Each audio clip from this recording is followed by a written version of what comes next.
पाकिस्तान की 93,000 फौजी ने सरेंडर कर दिया। मारा तहलका मच गया। सुबह लाशें ऐसे तैर रही थी। एयरफोर्स के विमान हवा में उड़ते हैं, तहलका मचा देते हैं। कहां पर? पूर्वी पाकिस्तान। जब पाकिस्तानी नेवी इधर से निकली, मार के धज्जी उड़ा दिया सब नेवी का। लेकिन पाकिस्तान ने एक बहुत खतरनाक चाल चला। दिल्ली से आदेश दिया गया कि आप नहीं लड़ पाइएगा, वापस हटिए। उन्होंने कहा 1.25 लाख एक लड़ावा, तब गोविंद सिंह नाम लो। पाकिस्तानियों के पास एक बहुत खतरनाक हथियार था, PNS गाजी। अब ये अपने अब्बा को बुलाया, अमेरिका यहाँ से चल दिया अपना बड़का जहाज लेकर, 7वां बेड़ा। परमाणु बम था। इंदिरा गांधी के तो हालत खराब हो गई। इन्होंने कहा रसिया को, इसने भेज दिया अपना 40वां बेड़ा। और वो एयर डिफेंस इतना खतरनाक था, मोदी जी कहते हैं कि कोई बात नहीं, हवेली पे भेज दे। हवेली पे मामा ठाकुर बैठा है, अमित शाह।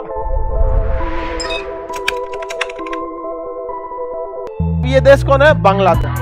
देखिए, पहले ये बांग्लादेश नहीं था, पूर्वी पाकिस्तान था। क्या था? पूर्वी पाकिस्तान। पाकिस्तान इस साइड में पश्चिमी पाकिस्तान था और ये साइड में पूर्वी पाकिस्तान था। अब आप देखिए, ध्यान से समझिए। इस देश का मतलब करता धरता था जिन्ना। खैर, नाथूराम गोडसे थोड़े से गलती हो गई, उसको गलत आदमी का एड्रेस बता दिया गया। वो मारना चाहता था जिन्ना को, मार दिया किसको? गांधी। गलती हो जाता है ना कभी कभी, आदमी गलती से ईंटा चला के दूसरे को मार देता है, फिर कहता है हल्ला गिलो। नहीं, ईंटा चलाता है, दूसरे को मार देता आदमी। नाथूराम गोडसे को जिन्ना को निपटाना चाहिए था और 5 साल पहले निपटाना चाहिए था, शिमला सम्मेलन से पहले, 1944। समझ में आ गया कि नहीं? 44 के बाद तो कंट्रोल के बाहर हो गई। सरदार पटेल जिसने भारत को यूनाइट किया, उसने तक साइन कर दिया भारत के विभाजन। सोचिए, सरदार पटेल ने भी कितना उब गए होंगे, क्योंकि 44 के बाद जिन्ना उघारे नाच रहा था। मतलब जहां तहां दंगा करा रहा था, जहां तहां दंगा करा रहा था। मजबूरी बन गई थी भारत का विभाजन, मजबूरी हो गई थी यहाँ पर। 44 से पहले नाथूराम गोडसे निपटा दिया रहता ना, कामे बन गया रहता है। अब लेकिन देखिए, जिन्ना को भी देखिए कैसे, जो देश का विभाजन किया, ऐसे कहीं देश मांगा जाता है? ये दिमाग देखिए उन गधों का। ऐसे कोई देश मांगता है कि ये वाला एरिया मेरा, ये वाला एरिया मेरा? वह देश कभी आगे नहीं जा सकता है जिसकी नींव संविधान नहीं बल्कि धर्म के आधार पर रखी गई हो। कभी आगे नहीं जाएगा, क्योंकि धर्म ऐसा चीज है जिसमें अपडेट नहीं हो सकता। अपडेट नहीं चाहिए। और दुनिया किस पे चलती है? अपडेट। धर्म में अपडेट कीजिएगा, बवाल हो जाएगा। तनी अपडेट करके देखिए ना, आप तनी तुरंत मार हो जाएगा। पहले ही आप ही को फॉर्मेट मार देगा। आए हैं यहाँ पे प्ले स्टोर पे अपडेट करने के लिए, मारेगा फॉर्मेट मार, चल जाएगा। इसलिए वो देश हमेशा पीछे चला जाता है, धर्म की बुनियाद पे रहेगा तो। इसलिए धार्मिक चीजों के लिए आपके लिए उम्र है 50 साल के बाद। आप सब लोग धार्मिक चीजों में जाइएगा। अभी आप करियर बनाइए, करियर बन जाए तो परिवार को देखिए, परिवार बन जाए तो आप देश के प्रति करिए कि हमको देश के लिए कुछ करना है। बूढ़े उड़े हो जाए 50-55, आराम से रिटायरमेंट प्लान सबके लिए सेट। अब अपने भजन कीर्तन, नमाज, कुरान, गुरुद्वारा में लग जाइए, एकदम बढ़िया से लग जाइए। अभी नहीं, अभी आपका उम्र किस चीज का है? पढ़ने का, करियर बने। नहीं तो ये गधों की तरह हो जाएगा। 2 जगह ले लिया यहाँ से। दिमाग से ज्यादा जिन्ना के पास घमंड था। अरे वो जिन्ना ठीक आदमी था ही नहीं। समझ में आ गया कि नहीं? जिन्ना के बाप की एक ही गलती थी, जिन्ना। उसका बाप बहुत अच्छा आदमी था, लेकिन उसके जीवन में एक ही गलती होगी, क्या? जिन्ना। और नाथूराम गोडसे की और गलती याद तुमको, उस समय कोई उसको मार्गदर्शन देने वाला नहीं था। 44 के टाइम पे निपटा देता ना, कोई दिक्कत नहीं होता। यकीन मानिए, नहीं दिक्कत होता। जिन्ना ने मजबूर कर दिया। गांव गांव में जब दंगे होंगे तो आप क्या कहिएगा जी? जिन्ना ने स्पष्ट बोला था, प्रत्यक्ष कार्रवाई दिवस। खुलेआम कोई बोलता है कि हम दंगे कराएंगे? वो चोट्टा खुलेआम बोल दिया और भयानक से भयानक हो गए। खैर, उसको आप सुधार नहीं सकते हो। उसकी रूह भी उसको ना गाली दे रही होगी कि इसके शरीर में घुसे थे हम। आगे देखते हैं यहाँ पर। तो ये पूर्वी पाकिस्तान, ये पश्चिमी पाकिस्तान, ये इतने कमीने हैं कि इनको कहते हैं कि रे बंगाली। यहाँ पे बंगाली भाषा बोली जाती है, क्योंकि भाई पूर्वी पाकिस्तान आज न था, हमारा बंगाल था। क्योंकि ये जब था तो दोनों एक में थे सब, बंगाल। तो अंग्रेजों ने देखा कि भैया यहाँ का मुसलमान भी पढ़ा लिखा है, यहाँ का हिंदू भी पढ़ा लिखा है। अंग्रेजों को लग गया कि हमारे लिए सबसे बड़ा सरदर्द यही होंगे। तो 1905 में इसने इसका विभाजन कर दिया। इधर रखा पश्चिम बंगाल, वेस्ट बंगाल, इधर रखा पूर्वी बंगाल, ईस्ट बंगाल। समझ में गया? और वही ईस्ट बंगाल आगे जाके क्या बन गया? पूर्वी पाकिस्तान। और वही आगे जाके बांग्लादेश। और ये बेचारा पश्चिम बंगाल पश्चिम में रह गया, जबकि भारत के नक्शा के हिसाब से ये पूरब में है। दिख रहा है? भारत के नक्शा के हिसाब से पूरब में। लेकिन वो भारत के हिसाब से थोड़े विभाजन हुआ था, वो तो बंगाल का विभाजन हुआ था। इधर वाला पूर्वी बंगाल, इधर वाला पश्चिम बंगाल। अब अंग्रेजों को अब ध्यान से आप आगे समझते हैं। तो जब देश आजाद हो गया तो अंग्रेज पाकिस्तानी जो थे सब, इन लोगों के साथ गलत व्यवहार करते थे। इन्हें काला कलूठा कहते थे। अब जैसे बंगाल के लोग नॉर्मल होते हैं, जैसे हम लोग का जो कलर होता है, बंगाल में कमोवेश लड़का मतलब एवरेज आदमी का यही कलर, कर्क रेखा के पास से गुजरेंगे तो ना गोरे होंगे ना काले ही होंगे, मीडियम रह जाएंगे वहां पर। अब ये उसको काला कलूठा बोलते थे सब। नाटुर बोलता था सब। यहाँ पंजाब का एरिया है, पंजाबी लंबे लंबे होते हैं। आपको पता है कि ज्यादातर पंजाब पाकिस्तान में ही चला गया। हमारे यहाँ जो पंजाब बना है, देखते हैं पंजाबी कितने हिष्ट पुरुष होते हैं। इनको नाटा, बकलोल, बंगाली गाली देता था सब यहाँ पर। हद तब हो गया जब यहाँ के एक बहुत प्रमुख नेता थे शेख मुजीबुर रहमान, वो चुनाव जीत गए। चुनाव जीतने के वजह बाद भी उनको शपथ नहीं दिलाया क्योंकि वो बंगाली थे। ऐसा हाल होगा। अभी बताइए, अगर कोई बिहार से चुनाव जीतता है, उसको इसलिए शपथ नहीं दिलाया जाता है कि तुम बिहारी हो, तुम मंत्री कैसे हो सकते हो, गृह मंत्री कैसे हो सकते हो, प्रधानमंत्री कैसे हो सकते हो। ये बिहार में बगावत होगी कि नहीं होगी? वही हाल हो गया यहाँ शेख मुजीबुर रहमान। शेख मुजीबुर रहमान को बुलाया गया कि आओ शपथ, नहीं दिलाया सब यहाँ पे शपथ दिलाने, और न तो बंदी बना दिया, कहा कि तुम बंगाली मंत्री प्रधानमंत्री बनेगा। भाई ऐसे बवाल हो गया। यहाँ के लोगों के अंदर बगावत हो गई। यहाँ पर जब ये लोग बगावत की मांग करने लगे तो पाकिस्तानी आर्मी गई यहाँ पर और 30,000 महिलाओं का रेप किए थे सब। ये सब इनसे आप कभी इंसानियत की उम्मीद मत रखिएगा। ये हरामी अपने देश के नहीं हुए सब, हम लोग के क्या होंगे सब, समझ में? अपने देश के नहीं हुए सब।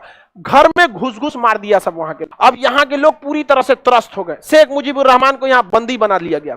अब यहाँ आई इंदिरा गांधी, कहीं की चोट्टा कहीं का, तुम ढेर नौटंकी करता है। तुरंत बुलाई मानेकशॉ को, सैम हारमूस जी, प्रेम जी, जमशेद जी मानेकशॉ, पूरा नाम था उनका। हमारे सेनापति थे वो मानेकशॉ साहब। कहे कि युद्ध करिए, मारिए इसको। मानेकशॉ कहे कि नहीं, युद्ध कर ही नहीं सकते, अभी हम तैयार ही नहीं है, बरसात बाद ही युद्ध होगा। क्योंकि मानेकशॉ, इनको तो आइडिया नहीं था इंदिरा गांधी को, इनको चुनाव का आइडिया, युद्ध का आइडिया तो सेनापति को होता। वो कहे कि बरसात का समय है, जून का महीना, आप कैसे कर दीजिए युद्ध? कोसी नदी बाढ़ लाएगी, महानंदा बाढ़ लाएगी, यहाँ पे ब्रह्मपुत्रा में बाढ़ आया रहेगा, पूरा बांग्लादेश दौड़ जाएगा, हम जाके मरेंगे वहां पे, नहीं लड़ेंगे।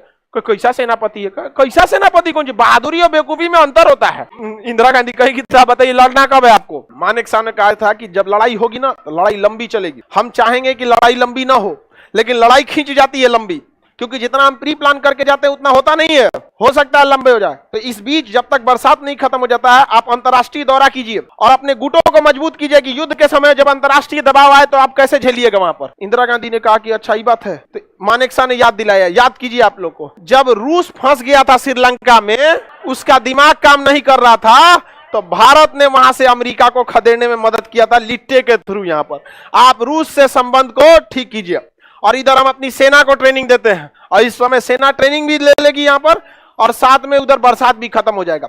इस बीच यहाँ शेख मुजीबुर रहमान और बंगाली लोग पूरे भड़क चुके थे और उन लोगों ने अपनी एक सेना बना लिया, मुक्ति वाहिनी। और उस मुक्ति वाहिनी को हथियार कौन दे दिया? भारत।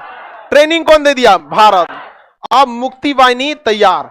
बरसात का समय बीत गया, ठंडी का दिन आ गया, दिसंबर का महीना था। अचानक से यहाँ आगरा एयरपोर्ट से, गोरखपुर एयरपोर्ट से, बागडोगरा एयरपोर्ट सिलीगुड़ी से अचानक एयरफोर्स के विमान हवा में उड़ते हैं और तहलका मचा देते हैं। कहां पर? पूर्वी पाकिस्तान में। एयरफोर्स पूरा तबाही मचा दी पूर्वी पाकिस्तान में। और नीचे पड़ी थी मुक्ति वाहिनी, जिसकी सेना का नेतृत्व कौन कर रहा था? Indian army. गोली चलाने वाला मुक्ति वाहिनी बंगाली था, लेकिन उसका कमांडर भारतीय था। इंडियन आर्मी के कमांडर सब कमांड किया था उसको मार, क्योंकि गोली चलाने वाले को आइडिया नहीं ना रहता है कि कैसे मारना है, सेना को कैसे बिछाना है। एक आम आदमी को कह दो पटना शहर को घेरो तो पता नहीं चला, भीगने पहाड़ी पे पहुंच जाएगा उसका पूरा स्ट्रेटजी होती है ना। तो सेना का कमांड कौन कर रहा था? Indian army. और लड़ कौन रहा था? मुक्ति वाहिनी। इधर से नेवी लगा दिया गया, नीचे से किसे लगा दिया गया? नेवी। और नेवी इधर से जो तबाही मचाई जिसका कोई हद नहीं। और यहां लगाया गया था आईएनएस विक्रांत। आईएनएस विक्रांत जो था उसी के जगह दूसरा बनाया गया, आईएनएस विक्रांत 2 है। जैसे बाहुबली, महेंद्र बाहुबली की जगह पे अमरेंद्र बाहुबली, वैसे विक्रांत। तबाही मचा दिया और देखते देखते महज एक हफ्ता में जो पाकिस्तान की यहाँ आर्मी थी वो सरेंडर बोल गई। आर्मी थोड़ी चुट्टा बलात्कारी था, सब उसे मारा सब इंडियन आर्मी वाला घुस घुस के। अब मुक्ति वाहिनी वाला वो जान लिया सब ना, क्योंकि उनको देश के लिए भी लड़ाई लेना था, अपनी बहन बेटियों की इज्जत का भी बदला लेता। गोल घुस घुस के मारा सब, वहां मरने के बाद भी मारा था सब। मुक्ति वाहिनी वाला मार चुट्टा कह क्या पाकिस्तानी तुम लोग, बहुत बुरी तरह यहाँ पाकिस्तानी मरने लगे सब। अब यहां से पाकिस्तानी सेना रीइंफोर्समेंट के लिए हवाई जहाज से उड़ान भरी, मार के जयपुर के ऊपर गिरा दिया सर। चट्टा कहीं का, कहा कि तो पगला हो गया है, ऊपर से जाएगा तुम, यहाँ से ऊपर से मार के गिरा दिया। एयरफोर्स जा नहीं सकी, पैदल आर्मी की हिम्मतें नहीं हो रही थी कि जाए यहाँ पे, हिल के जाएगा पैदल, यहाँ से बिहार बीच में पड़ता है हाँ? लौटेबे नहीं करते लोग, कसम से बता रहे हैं। अगर तुम एक बार कोई बिहार से जाए, हम पकड़ेंगे जिसको, हम तो नहीं लौटाएंगे। चाहे तुम यूएनओ में केस करो, जनेवा में केस करो, नहीं लौटाएंगे। स्टाफ रखेंगे यहाँ, लाइन लगाएगा वो, नहीं समझ में? आई कार्ड चेक करने में लगाएंगे यहाँ पे, सब यहाँ पे ना लौटाएगा आदमी, यहाँ पे छोटा फ्री में मिल रहा है, बंधुआ मजदूर काहे छोड़ेगा आदमी। पुरानी यादें ताजा होंगी, हमारे पूर्वज बंधुआ मजदूर रखते थे, हम गए नहीं यहाँ पर। उसके बाद उसने सोचा नेवी से लौटा जाए, तो पाकिस्तानी नेवी इधर से निकली। जब पाकिस्तानी नेवी इधर से निकली, मार के धज्जी उड़ा दिया सब नेवी का, पूरी तरह से तबाह हो गया पाकिस्तानी नेवी। अब भारत के सामने जीत एकदम हाथ में आ गया था। एक हफ्ता के अंदर अंदर पाकिस्तान लग गया था कि अब हारेगा, लेकिन पाकिस्तान ने एक बहुत खतरनाक चाल चला। उसको पता था कि इंडियन आर्मी इस साइड में ध्यान नहीं दी हुई है, और हकीकत में यहाँ एक जगह है लोनेवाला, लोंगेवाला में महज 120 फौजी तैनात थे, महज 120 फौजी। और उनके जो कमांड जो मेजर थे, कर्नल मेजर चांदपुरी, कौन थे? मेजर चांदपुरी, महज 120 फौजियों की टुकड़ी लेकर खड़े थे। 120 फौजी मतलब बहुत कुछ नहीं होता, एक छोटा सा पोस्ट था, और उसके जस्ट पीछे जोधपुर एयरपोर्ट था। उस समय की जहाजें रात में उड़ान नहीं भर सकती थी, 1971 का जमाना बहुत पुराना था, रात में जहाजें उड़ान नहीं भर सकती थी। पाकिस्तानियों ने क्या किया, अपने पूरा टैंक रेजिमेंट लेके चले हैं। सब टैंक आप देखे होंगे, युद्ध में होता है टैंक वगैरह, इस पे बम गोला बारूद का असर नहीं करता है, इस टाइप का रहता है टैंक। यहाँ पूरी की पूरी टैंक रेजिमेंट लेके चले, और 6000 फौज लेके चले आए। सोचिए 100 ठो टैंक और 6000 फौज लेके कहां चल गए सर? लोंगेवाला। और घुसे सब रात में, उनको पता था कि 100 फौजियों को निपटाने में आधा घंटा लगेगा, टैंके कचार देंगे यहाँ पर, और उसके बाद चल जाएंगे जोधपुर एयरपोर्ट पे। एयरपोर्ट कुछ कर नहीं पाएगी, टैंक से मार के एयरपोर्ट तोड़ देंगे, कब्जा हो जाएगा यहाँ पर। अब यहाँ खड़े थे मेजर चांदपुरी। इनको जब खबर हुआ कि 6000 फौजी आ रहे हैं पाकिस्तानी, 6000, और पूरी टैंक रेजिमेंट है उनके साथ, तो मेजर चांदपुरी को ऊपर दिल्ली से आदेश दिया गया कि आप नहीं लड़ पाइएगा, वापस हट जाइए। उन्होंने कहा 1.25 लाख एक लड़ावा, तब गोविंद सिंह नाम लो। भाई उस सिख सरदार है, 1.25 लाख से नीचे बती नहीं करता है। समझ में गए? उनका धार्मिक नारा है कि चिड़िया नू में बाज लड़ावा, मतलब चिड़िया से हम बाज को लड़ा देंगे। बाज जब आसमान में उड़ता है ना, कोई चिड़िया नहीं दिखती है, भाग जाते हैं सब, खा जाता है पकड़ के वहां पे बाज। तो चिड़िया नू में बाज लड़ा, गीदड़ नू में शेर बनावा, मतलब गीदड़ को भी शेर बना सकते, और 1.25 लाख नू एक लड़ावा, तब गोविंद सिंह नाम रखावा। कहने का मतलब क्या है? कहने का मतलब गोविंद सिंह को अगर मानते हो ना, तो तुम्हारे अंदर हिम्मत ऐसा होना चाहिए कि सामने 1.25 लाख की फौज खड़ी हो तो तुम पीछे नहीं हटो। ये मतलब नहीं कि आप 1.25 लाख से लड़ लीजिए, 1.25 लाख बहुत ज्यादा ही आबाद है, लेकिन मतलब ये है कि अगर तुम अकेले खड़े हो ना, 1.25 लाख की फौज भी खड़ी हो तो तुम पीछे मत लौटो यहाँ पर। तो उन्होंने कहा कि हम अकेले 1.25 लाख की 6000 कौन सी मतलब होता है, एक तो मार के रद्द कर देंगे यहाँ पे मेजर चांदपुरी के सामने। लेकिन फिर भी देखिए, बहादुरी और अकलमंदी में अंतर होता है। आप संख्या बल बहुत मायने रखती है युद्ध में। उनके सामने कोई समस्या था, उनके पास टैंक को उड़ाने के लिए एंटी टैंक माइंस थे, जिनकी संख्या महज 3 से 4 थी, और उसके बाद टैंकों की संख्या 100 थी। उन्होंने क्या किया ना, टिफिन जो होता है ना खाना खाने वाला, जमीन में टिफिन गाड़ दिए, और आगे थोड़ा सा 3-4 गो माइंस था, उसको बिछा दिया। आया टैंक और माइंस पे चढ़ा, उधिया गया। क्या हो गया? उधिया गया, टैंक उड़ गया। पाकिस्तानी डर गया, रे बाप रे, इंडिया वाला सब जो है सब माइंस बिछा के रखा है सर, तुम उधर से चलो। उधर से गया तो वो उधिया गया, अगवा 3-4 गो ओरिजिनल रखे थे। अब पाकिस्तानी को डर हो गया, जैसे 3-4 गो टैंक उधिया है, डरा गया सभी सब, इसे पाकिस्तानी सब यहाँ पे। अब उन सबको लगा कि बहुत टैंक बिछा है, तो इसे पैरों से दाब के देखा, सका अरे बाप रे यहाँ है। अब उसके लिए उस सब बैक रीइंफोर्समेंट मंगाया सब इंजीनियरों की, और वो इंजीनियर सब टैंक को माइंस को डिफ्यूज करने लगा। इतना डरपोक था सब कि रात भर उन सब को डिफ्यूज करने में लग गया। सुबह जब रोशनी हुआ तो पता चला खाना खाने वाला टिफिन है। अब रोशनी होने के साथ भारत को एक फायदा तो भारत को एक लॉस भी था। हमारे महज 120 फौजी दिखने लगे सब कि ये तो इतनी ऐसा है सब, ये हमारे लिए बहुत बड़ा सरदर्द था।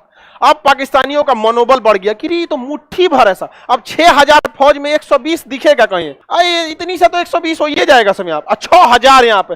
अब पाकिस्तानी से टैंक लेके हमला करने लगे सब यहाँ पर। अब हमारे बहुत सारे सैनिक क्या हो गए, शहीद हो गए।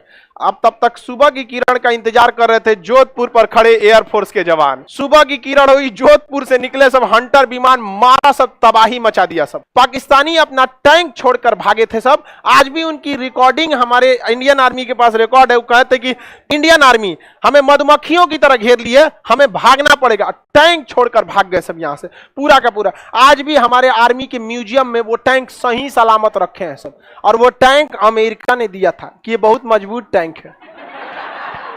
यहां तो पाकिस्तानियों का मनोबल गिर गया, यहां पाकिस्तानी घिर चुके थे। अब पाकिस्तानियों के पास एक बहुत खतरनाक हथियार था, पीएनएस गाजी। एक पनडुब्बी थी जो पानी के अंदर चलती थी। पनडुब्बी कहां चलती थी? पानी के अंदर। पनडुब्बी हमेशा पानी के अंदर चलते हैं सब, और अंदर अंदर मिसाइल मार देते हैं सब। तो उसका नाम था गाजी, पीएनएस गाजी। वो पनडुब्बी अमेरिका के लिए था, लेकिन अमेरिका भारत से नफरत करता था, इसलिए उसने किसे दिया था? पाकिस्तानी को दिया था। अब उसने टारगेट दिया पीएनएस गाजी को कि तुम निकलो और सीधे जाओ हिंद महासागर होते हुए बंगाल की खाड़ी में, तुम्हें किसी को नहीं मारना है, विक्रांत को मार के गिरा देना। अब देखिए, पनडुब्बियों को साइलेंट किलर कहा जाता है। हिटलर की सबसे बड़ी ताकत पनडुब्बी, पानी के नीचे रहती है, पता ही नहीं चलता कब मार के चल जाएगी। अब भारत को टेंशन हो गया, इससे जुड़ा भी तो मार के गिरा देगा, अब बहुत खतरनाक। लेकिन इन चोट्टों ने जो बात किया, यहां से जैसे वो केरल को क्रॉस किए थे, तो उन्होंने इनका एक तो रेडियो सिग्नल हमारे इंजीनियरों ने ट्रैक कर लिया। उस पर उन्होंने एक लुब्रिकेंट मांग रहे थे, जो लुब्रिकेंट जो होता है लिक्विड, वो केवल पनडुब्बी में प्रयोग होता है। तो भारत को पहले ही पता चल गया कि पीएनएस गाजी निकल चुकी है। अब मेन खतरा था विक्रांत को बचाना, क्योंकि अगर विक्रांत डूब जाता तो पूरी सेना का मनोबल डूब जाता, क्योंकि पूरी सेना का सबसे बड़ा हथियार था आईएनएस विक्रांत। इतना बड़ा था कि इसके ऊपर जो पानी वाली जहाज थी और इसके ऊपर एयरपोर्ट बनाया गया था, उस पर एयरफोर्स के जहाज उतरते थे, और उन जहाजों को ये क्या करता था, ये घाटे लगा देता था ले जाके घाट पे, बांग्लादेश के घाट पे, और वहां से उड़ के बम गिरा के और उतर के सुस्ताता था। बहुते मारे हम ढाका में बम गिराए हैं। और ये इतना बड़ा था कि ना इसके पास खाने की कमी थी, ना राशन की कमी थी, ना आराम करने के लिए कोई दिक्कत था, ना ही इसके पास कोई भी डीजल पेट्रोल की कमी थी। इतना बड़ा था ही, यहाँ पे यहां से भीगना पहाड़ी तक था, उतना बड़ा, यहाँ पे 200 मीटर इतना लंबा था, यहाँ पर बहुत ज्यादा था। अब बताइए, ये अब दिक्कत था, यहाँ इसको गिरा था। अब पीएनएस गाजी के पास क्षमता थी, वो डुबा देता विक्रांत नहीं बच पाता, क्योंकि वो अमेरिका का सबसे खतरनाक पनडुब्बी थी। अब भारत सरकार को डर हो गया, तो इसको क्या किया गया ना, विक्रांत को छुपा दिया गया। कहां छुपाया गया किसी को नहीं पता, बस हम आपको इंटरनल बताते हैं कि अंडमान निकोबार में था, बट हम वो नहीं बता सकते आपको कि अंडमान में कहां था, क्योंकि सबके लिए जिम्मेदारी होती है। जैसे आप किसी चीज को जानते हैं, तो आप जानते हैं तो बहुत सारे लोग आपकी बातों को ध्यान नहीं देंगे, ना ही आप बातों को उतना पहुंचा सकते, लेकिन हम अगर बोल देंगे तो बात पहुंच सकता है और आगे जाके दिक्कत हो जाएगा कहीं ना कहीं। तो उतना ही जानिए जितना बार आपका काम है, क्योंकि देश के प्रति हमारी भी जिम्मेदारी है। और हमको भले हम फौज में नहीं जा सके, लेकिन जिम्मेदारी, एटिकेट्स आज भी पूरी तरह एक फौजी वाला है। वो अलग बात था कि हमारा मेडिकल में हाथ टेढ़ा है, नहीं तो आज हम भी उसी में गए रहते। और आप लोग को एक और कहानी सुनने को मिलता कि एक और युद्ध हुआ था हम लोग वेट करने वाले नहीं थे, लोग मार के निकलो यहाँ पर। तो कहां छुपा दिया गया? अंडमान निकोबार में। कहां छुपा गया? अंडमान निकोबार। और क्या किया जाए, तो इस पीएनएस गाजी को मारने के लिए डेप्थ चार्जरों की जरूरत थी। डेप्थ चार्जर एक ऐसा बम होता है जो ड्रम बराबर होता है, बहुत भारी होता है, और नीचे जाकर ब्लास्ट करता है। और ब्लास्ट करता है तो इतना तेज पानी का झटका मारता है कि पनडुब्बी अंदर से पचक जाती है, समझा? जैसे पानी का झटका मारेगा ऐसे यहाँ पर, तो पनडुब्बी क्या होगी, पनडुब्बी की दीवारें ज्यादा मोटा तो बना नहीं सकते, भारी होकर धंस जाएगा, लोहे की होती है, ज्यादा मोटा जैसे दबेगा, अंदर का कुछ इंस्ट्रूमेंट दबेगा, वायरिंग अलग होगा, कुछ ना कुछ ब्लास्ट कर जाएगा। अब हवाई जहाज है, हवाई जहाज अगर दब जाएगा तनी से, तो गिरना उनको फिक्स है, नहीं समझ में। अब वो डेप्थ चार्जर जो था वो था केवल आईएनएस राजपूत के पास, और आईएनएस राजपूत का इंजन खराब था। वो सर्विसिंग के लिए आया था विशाखापट्टनम में। कहां था? विशाखापट्टनम। युद्ध दिमाग से जीता जाता है। तो नौसेना के अधिकारियों ने कहा कि एक काम करो, हल्ला कर दो ना कि आईएनएस विक्रांत विशाखापट्टनम आया है, ताकि पीएनएस गाजी खोजते खोजते उसको कहां आएगा? विशाखापट्टनम। अब विशाखापट्टनम में उनके अब्बा इंतजार कर रहे हैं, आईएनएस राजपूत तो अब हल्ला कैसे किया जाए? हल्ला ऐसा करना है, झूठ ऐसा बोलो कि सच लगे। तो क्या किया गया, आईएनएस विक्रांत पर जितने सैनिक तैनात थे उस समय 2500 फौजी थे, उन सबके घर पे मैसेज भेजा गया कि आईएनएस विक्रांत जो है विशाखापट्टनम आ रहा है।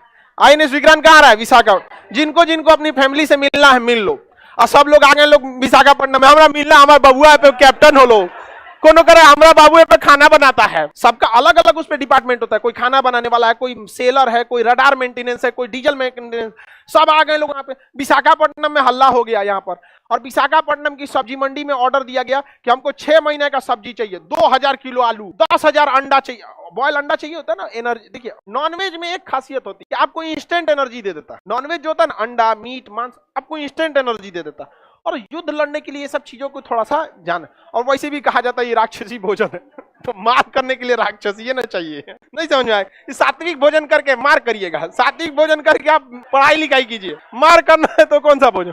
अब जब अंडा का इतना डिमांड हुआ, मीट का इतना डिमांड हुआ, चावल का डिमांड हो गया, पूरा मंडी में हड़कम मच गया।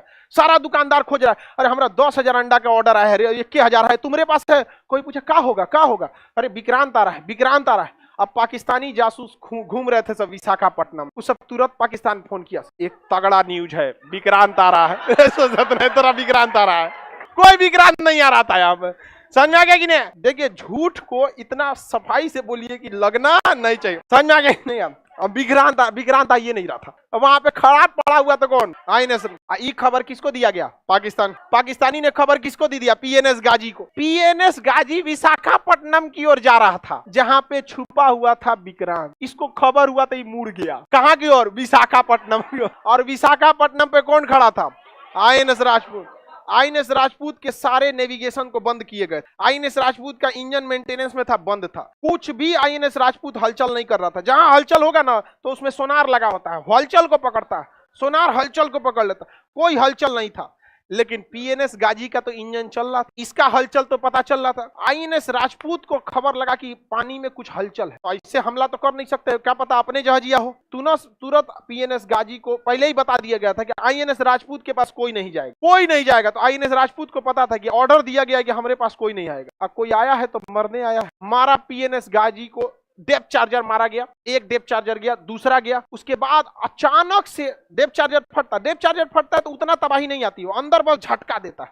तो पहला झटका लगा अंदर, पानी हिल गया, दूसरा झटका लगा, पानी हिल गया, कुछ नहीं हुआ। एक पास 2 डेप्थ चार्जर था, बिगड़ल था ना आईएनएस राजपूत। अभी मारे कैसे? आधा घंटा बाद अचानक जैसे लगा कि पानी के अंदर परमाणु बम फटा। पीएनएस गाजी में जो छेद हुआ था ना, झटका लगा था, वो उसी कंपार्टमेंट में हो गया था जिसमें उसने बारूद रखा था। उस ससुरा अपने बारूदुआ से भड़क गया था। यहाँ पर झटका लगा ना तो भाई कहीं ना कहीं से पचकेगा। अब पचका वो अंदर तारपीडो और बारूद रखा, मारा तो हल्का मच गया।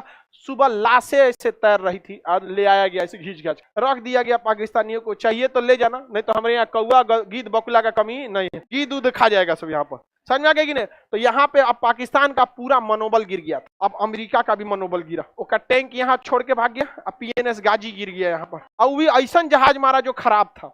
आईएनएस राजपूत खराब था, मार के गिरा दिया यहाँ पर। अब पाकिस्तानी इधर मुक्ति वाहिनी, इधर कौन है? मुक्ति वाहिनी। अब मुक्ति वाहिनी थोड़ी सी कमजोर पड़ रही थी क्योंकि वेल ट्रेंड तो फौजी थे नहीं। अब भारत ने क्या किया? अपनी इंडियन आर्मी खोजा, कहा कि लुका छिपी नहीं होगा। इंदिरा गांधी थी, बड़ी ढीठ थी, इसीलिए आयरन लेडी कहा जाता, बहुत ढीठ थी।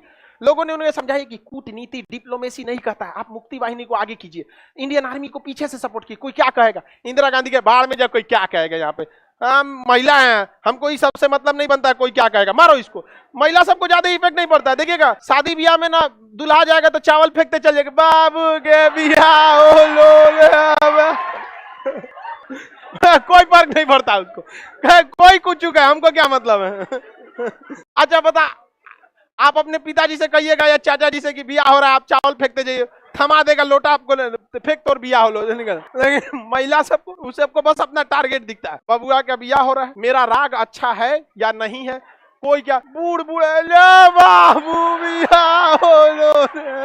हम तो समझने की कोशिश करते हैं कि आखिर ये बूढ़ी माता गा क्या रही है, समझ में नहीं आता है क्या गा रही है। हा? आप लोग को समझ में आता है? समझे में नहीं आता, लेकिन उनको बिलीव होता है कि एकदम लता मंगेशकर है वो।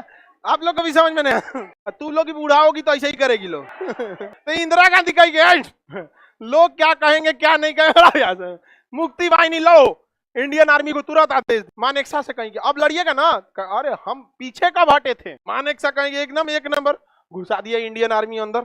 इंडियन आर्मी जो तहलका मचाई इसका कोई हद नहीं। लेकिन इंडियन आर्मी का मेन मकसद बांग्लादेश को स्वतंत्र कराना था। जो यहाँ पे यहाँ के जो राज्यपाल थे, क्योंकि शेख मुजीबुर रहमान को तो गिरफ्तार कर लिया गया तो राज्यपाल शासन लग जाता।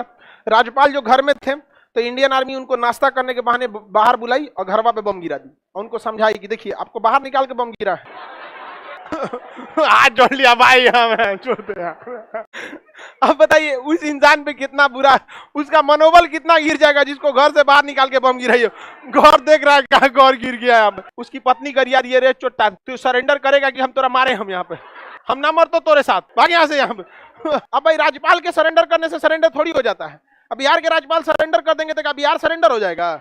राज्यपाल के हाथ में नहीं होता, लेकिन एक संकेत होता है ना कि तुम्हारा कमांडर गया काम से यहाँ पर। अब यहाँ पर काम किया सबसे जबरदस्त बीबीसी वालों ने। बीबीसी ये न्यूज वाले हैं सब, बीबीसी वाले ने। देखिए भारत सरकार ने क्या किया, पैरा कमांडोज को उतारा। पैरा कमांडो, तो पैरा कमांडो जो पैरासूट से उतरते थे सब नाम, उस पैरा कमांडो के बीच में जैसे उतरे लोग तो कीचड़ में फंस जाते। तो पैरा कमांडो भी अचानक आके हमला करने के लिए बहुत प्रसिद्ध होते हैं लोग, तो पैरा कमांडो उतारा गया। इसका खबर किसको लग गया, बीबीसी को। अब भारत की एक स्ट्रेटजी पैरासूट से पुतला गिराना, मतलब सेना नहीं पुतला।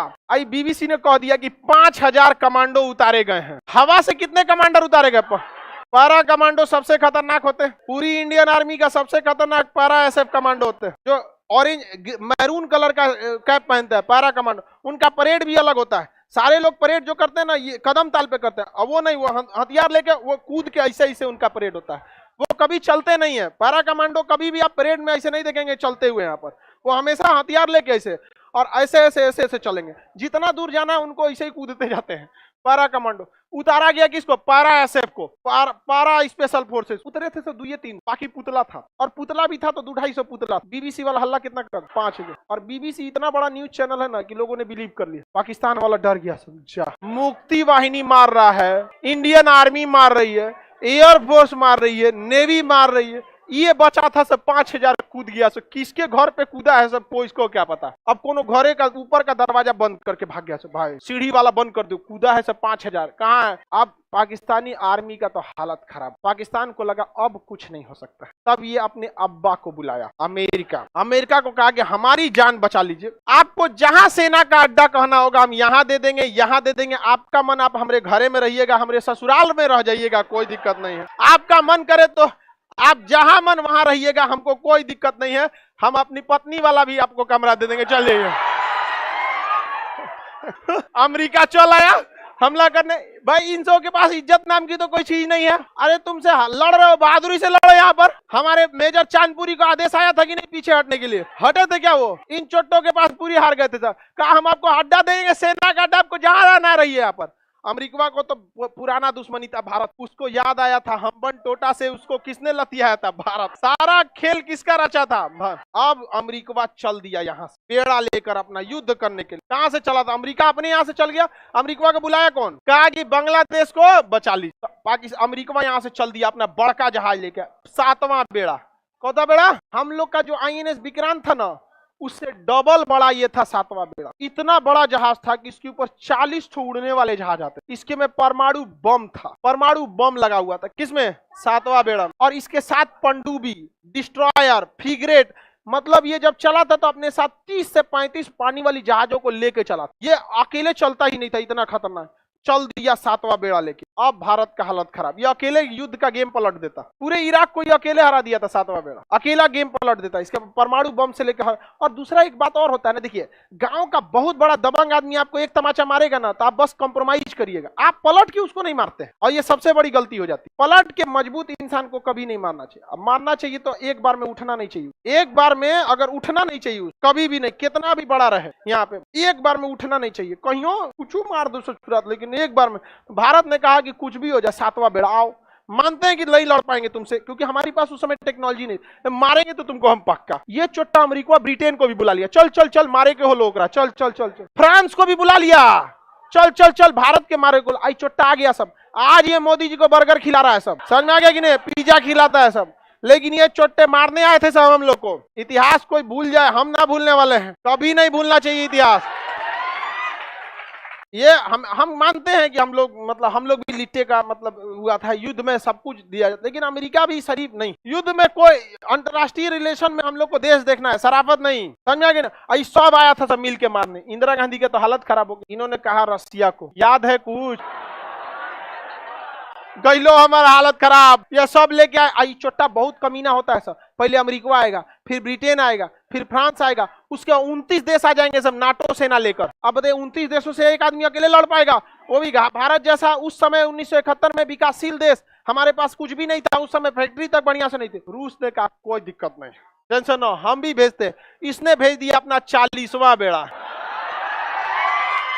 तो 40वां बेड़ा आके हिंद महासागर में लग गया। 40वां बेड़ा के साथ जितने भी पनडुब्बियां, इसने उस समय 8-9 गो पनडुब्बी भेजा और हर पनडुब्बी में परमाणु हथियार थे सर। पनडुब्बी को रूस ने जानबूझ के पानी के ऊपर ले आ दिया कि देखो यहाँ चारों ओर से सजा दिया, जहाज वहाज सब सजा दिया यहाँ। और विक्रांत को कहा कि निकलो अब तुम कहां से, अंडमान निकोबार, मारो इसको धक। अब भारतीय सेना पूरा समझ जाइए कि सुपर ओवर खेलने के लिए तैयार थी। इंडियन आर्मी चारों ओर से घेर ली, एयरफोर्स चारों ओर से घेर ली, नेवी घेर ली। इसने कहा कि हम गारंटी लेते हैं कि चोट्टा में से एक वो अंदर नहीं आएगा, बाकी तुमको धोना है तो धो दो। इंदिरा गांधी मानेकशा से कहीं सुन रहे हैं ना, मानेकशा कहा कि आपको सुनाने की जरूरत नहीं, काम चालू है, वर्क ऑन प्रोग्रेस। इतना मार मारा गया बांग्लादेशियों को जिसका कोई हद नहीं। और यहाँ आके खड़ा हो गया कौन सा, 40वां। अमेरिका यहाँ पहुंच गया, इसका बेड़ा 7वां बेड़ा।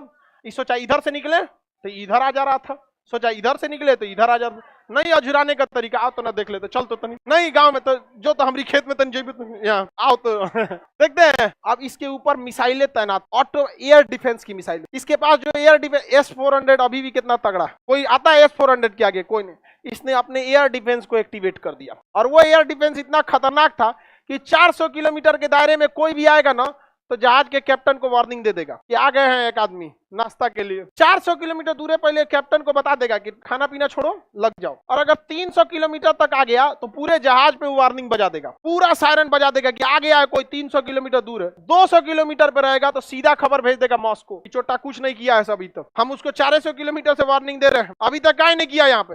और 100 किलोमीटर के दायरे में आएंगे तो कहेगा भाड़ में जाओ, मार देते खुद। रूस ने पूरे अपने एयर डिफेंस को एक्टिवेट कर दिया और अमेरिका को बता दिया कि दम है तो आ जाओ।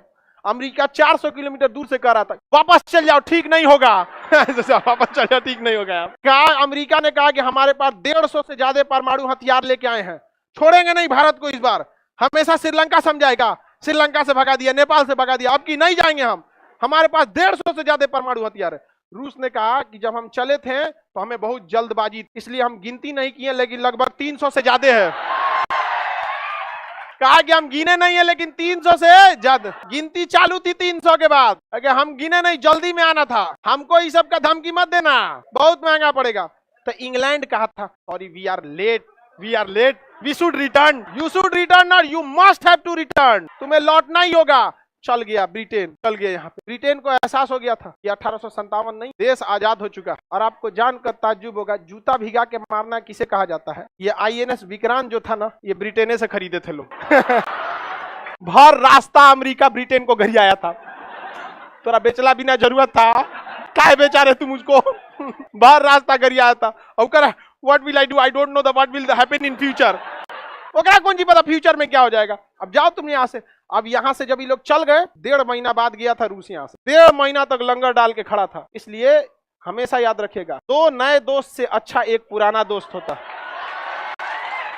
और आज भी हम लोग हमेशा खड़े रहते हैं रूस के लिए। और अंदर तबाही मचाया था कौन? विक्रांत विक्रांत खरीदा कहाँ से गया था? इंग्लैंड से। बड़ी गरियाया था अमेरिका इंग्लैंड।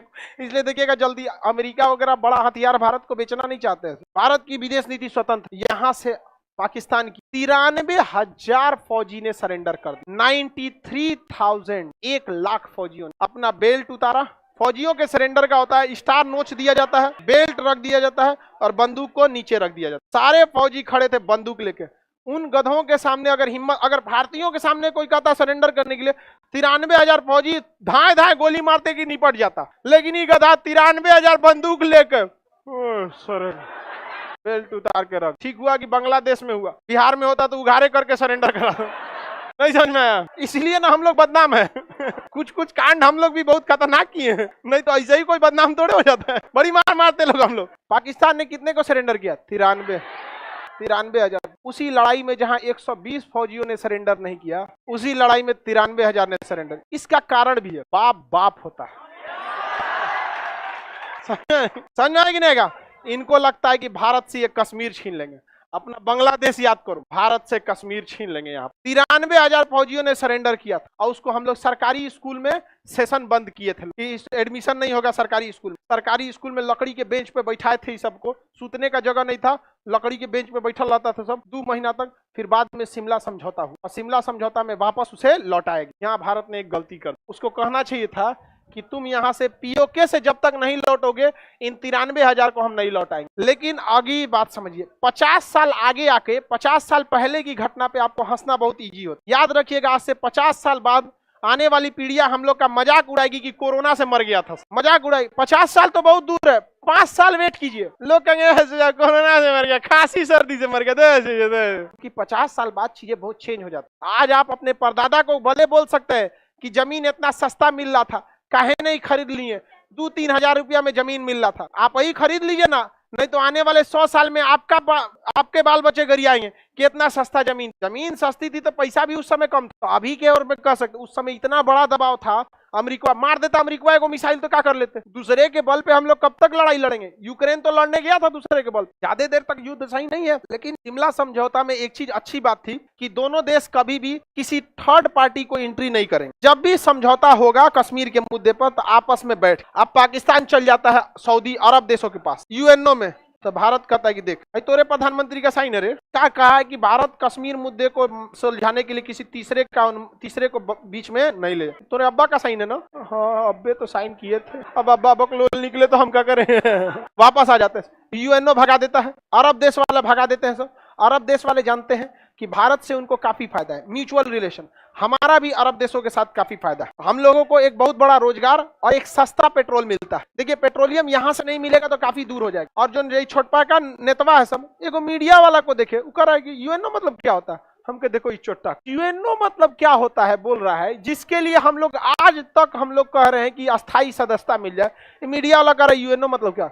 हमें रिलेशन बना के रखना है, सबसे अझुरा के नहीं रखना है हम लोग। अरब देश वाला कभी पाकिस्तान का साथ नहीं दिया सर। अब भाई कोई किसी का चमचाई करेगा तो कुछ बोलबे करेगा। अब कोई आके हमरे पैर पकड़ ले, खांजा हमारा खेत हो लेके जोत दिया तो नहीं बोल दीजिए अरे हमरा अरे बाप रे, तो हम बोलिए देंगे कि अरे भाई बेचारा का खेत देख लीजिए, इससे क्या नहीं समझ में आया। तो पाकिस्तान जाके हाथ गोड़ जोड़ लेता सऊदी वाले का, अरे मालिक माई बाप आप ही कुछ कीजिए यहाँ पर। तो मोदी जी से कहते हैं देखिए बेचारा काहे रो रहा है इसको देखिए। तो मोदी जी कहते हैं कि कोई बात नहीं, हवेली पे भेज देना हवेली पे मामा ठाकुर बैठा है अमित शाह तो कौन ना सुनने वाला है। समझ में आ रहा है कि नहीं आएगा। तो इस प्रकार किसका निर्माण हुआ, बांग्ला। अब इनको लगता है कि कश्मीर ले लेंगे। हाँ आगे बढ़े, किसी को कोई दिक्कत। बांग्लादेश पूर्वी पाकिस्तान क्या बन गया। अब भारत ने शिमला सम्मेलन में कहा कि हम 93,000 फौजियों को तभी छोड़ेंगे जब तुम शेख मुजीबुर रहमान को छोड़ो। शेख मुजीबुर रहमान को छोड़ा गया और वो यहाँ आके पहले प्रधानमंत्री बने, शेख मुजीबुर रहमान। किसी को दिक्कत। अब पाकिस्तान भड़क गया था, उसने आतंकवादियों से कहा कि शेख मुजीबुर रहमान को मरवा, पूरी खानदान को मरवा दिया। शेख मुजीबुर रहमान पूरे खानदान को मरवा दिया। किसने? पाकिस्तान। इसकी बेटी पढ़ती थी शेख हसीना इंग्लैंड में, बस वही बच गई।